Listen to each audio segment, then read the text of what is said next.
Hello aspirants and welcome again to Legacy IAS Academy. In this lecture, we will be discussing about the news that is coming in that the IAEA, that is the International Atomic Energy Agency, has withdrawn the last of its inspectors. So whatever the last remaining inspectors were there in Iran to investigate the nuclear establishments of Iran have now been withdrawn by the IAEA. So let's get started with respect to the news. So what is this news all about? The International Atomic Energy Agency has withdrawn its last inspectors. Now, why this has happened? It has happened in the aftermath of the US-Israel airstrikes that took place, that was conducted on Iran's nuclear establishments. So subsequent to this, any support which Iran would have given to the inspectors were withdrawn, and the IAEA was also alleging that its inspectors are no longer safe in Iran. So the counterclaim for that was Iran did mention that no, we have just removed the support, but the inspectors are still secure. Of course, they are safe, of course. But anyhow, what's the use of these inspectors if there is no support that is going to be provided from the Iranian side to allow the inspectors to visit the nuclear establishments, as a result of which the withdrawal has taken place. Now, all this started with the airstrikes of US and Israel on Iran's nuclear establishments. So that was considered to be sort of an act of war which Iran could not take, because of which it withdrew its support. And as we are seeing today, the last of the IAEA's investigators have been removed. Now, this war had begun on June 13th, which lasted for 12 days. So this war was between Iran and Israel. Later on, the US also jumped in and attacked nuclear establishments of Iran. Now, the inspectors, of course, have been withdrawn because they were anyhow unable to access the sites, so there is no use as such. At the same time, the IAEA chief, that is Grossi, he has talked about the restoration of this access to be a top priority. But that might not be that much possible in the near future. We will see why. So before we move on to those details, a specific announcement with respect to the programs, with respect to IAS preparation that Legacy IAS Academy offers. So you all can enroll to this program, which is going to start at various dates, 7th July, 9th, as well as 11th of August. Now here you will be getting the guidance from the expert, the entire lectures, classes, comprehensive coverage from the expert faculties in the field of UPSC civil services examination. Among them, we have multiple interviews, not just the team combined, but even individuals.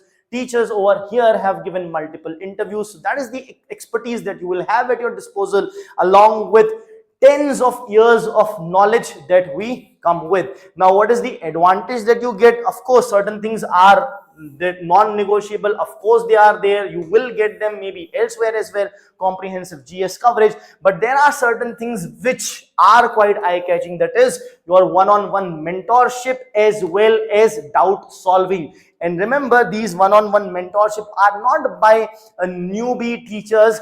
This will be provided by these expert, experienced teachers themselves. So you can take advantage of these benefits, along with the prelims and mains test series, which you would of course expect to be present. There will also be regular interactions with the educators and daily mains answer writing practice. One important feature is the number of students are limited. At the same time, 360-degree current affairs coverage. One entire day will be dedicated to your current affairs, wherein only current affairs classes will be going on. So you can download the app, log on to the website, call this number over here to get yourselves enrolled. Let's continue with our news. So first things first, why was the access denied? Access denied because of the airstrikes that took place. Iran did not like it, of course. And not just that, as I said, in the near future also probably this may not be possible. Access to Iran's nuclear establishment may not be possible for IAEA because Iran's parliament has passed a law. That law withdraws any support that was being provided to the IAEA. So basically this law has suspended cooperation with IAEA until nuclear facility safety is guaranteed. They have withdrawn this particular thing. Now, IAEA says that they have not been officially informed. However, the inspectors have been withdrawn from there. Now, moving ahead, this particular airstrike, etc., has also led to a mistrust between Iran and IAEA. So, how is there a mistrust? How the airstrikes by US and Israel can lead to mistrust between Iran and IAEA? Because what had happened is IAEA previously had given a damning report with respect to nuclear establishments in Iran. Now, because of that, so what kind of report that was?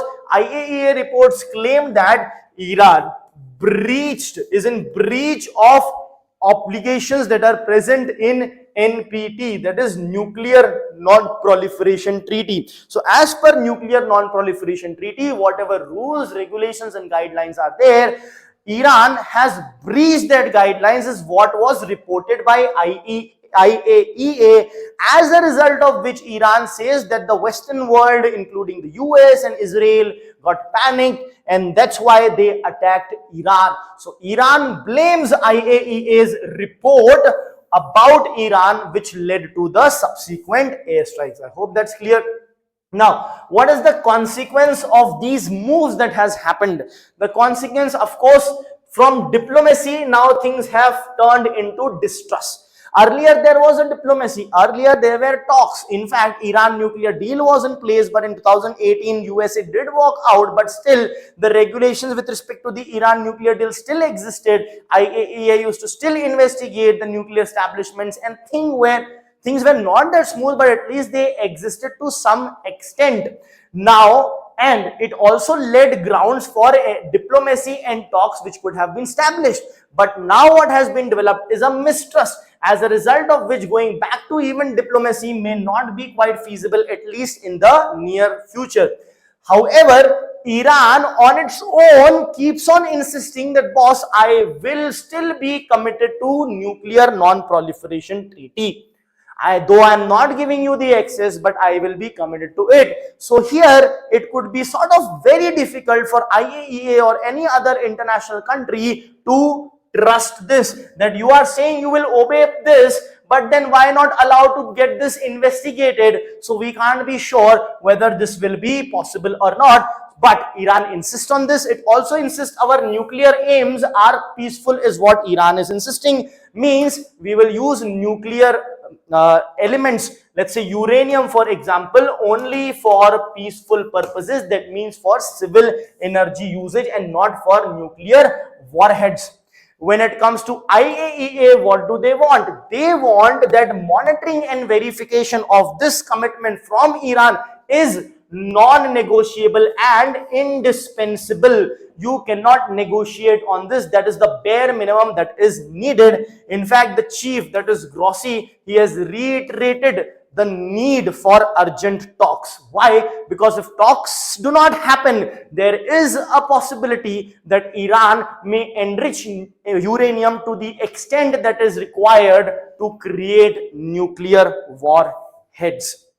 Now, what is at stake over here? Of course, the nuclear weaponization is what is at stake. So Iran had around 9 tons of enriched uranium. More than 400 kg is enriched up to 60% of purity. Why are these numbers important? They are important because uranium, if enriched more than 90%, can be used as nuclear weapon. So they are quite close to enriching uranium up to 90%. Now, with respect to 9 ton, with respect to the quantity that is mentioned over here, if this gets enriched up to beyond 90%, then Iran would be in a position to establish or to construct or to develop at least 9 nuclear weapons if it further enriches this 60% to 90%. I hope that's clear. Now, what about Western powers? Now, what is Western power claiming here? We have seen that Iran claims that they are doing it only for peaceful energy purposes. But Western power says that no, that's not the case, because no civil use for 60% enrichment. Civil use is there when your uranium is enriched to the level of 3, 4, 7%. 60% enrichment, no country will go for only for civilian use. They have the intention to convert it into nuclear weapons. That's why they are enriching to this level. So it also says only states pursuing atomic bombs have done that previously, which clearly showcases that Iran would also do the same. I hope that's clear. Now this in picture here is the little boy and the fat man. These are the atomic bombs that USA created and dropped on Hiroshima, Nagasaki. So presently it's USA who is saying that Iran should not, but USA is the one who has not just built but in fact utilized it as well. Now what does this mean for the world? For the world, basically what it does is it destabilizes the world with respect to the nuclear race and the nuclear war that is now looming large. It would lead to nuclear brinksmanship with respect to the nuclear weapon. Brinksmanship is bringing the countries to the edge and putting pressure on them, bringing them to the edge, thus leading to the fear of nuclear war, for example. And before nuclear war, there would be a race for nuclear weaponization, and arms race could start, which will lead to more and more nations also nuclearizing their weapon. Thank you.